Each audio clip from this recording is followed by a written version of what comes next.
I'm usually surrounded by kapamillas, right? So to be Naloka ka sa mga kapuso, Oo, no? talaga. So yun, different Tama ka environment. dito. Walang plastikan, no? Hoy! Hoy! Wala kang sinasabi! Harap-harapang ni-real talk ng social media influencer na si Sasa Girl ang celebrity dancer na si AC Bonifacio matapos tila magpasaring sa kapamilya artist na may plastikan nagaganap sa kanila. Nangyari ito sa media conference ng pelikulang Saving Cherry na pinagbibidahan ng GMA artist na si Barbie Forteza. Halos lahat ng cast sa palabas na ito ay mga GMA artists maliban kay AC Bonifacio na parte ng ABS-CBN. Kaya naman binanggit ng naturang dancer na madalas siyang napapaligiran ng mga kapamilya artist. Sa kalagitnaan ng pagsagot ni AC ay biglang sumingit si Sasa at sinabing naloka raw ang aktres na ito sa mga kapuso dahil walang plastikan.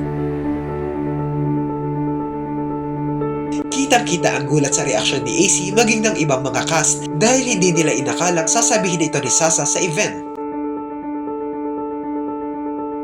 Napasabi na lang tuloy si AC ng I love you sa Star Magic dahil baka isipin nila pinaparinggan ni Sasa ang network nito na may plastikang nagaganap sa mga artist. Mapapansing na apektuhan si AC matapos itong sabihin ni Sasa dahil pansamantala nitong nalimutan ang kanyang sasabihin. Panoorin ang video.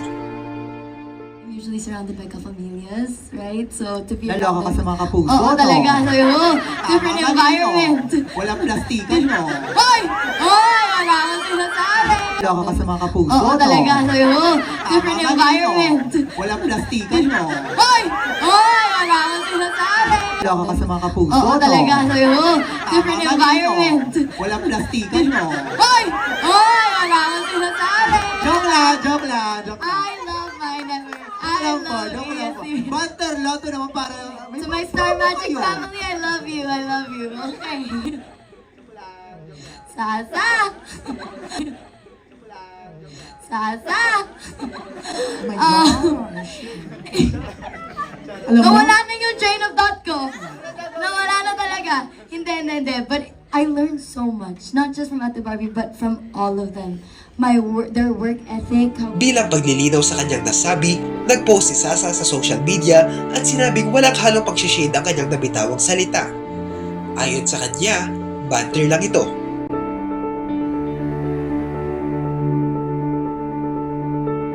Dahil sa naging eksenang ito ni Sasa Girl, hindi napigilang magbigay komento ng ibang netizens at sinabing sana inilulugar nito ang kanyang biro lalo pat hindi naging komportable si AC matapos niyang bitawan ng joke na ito.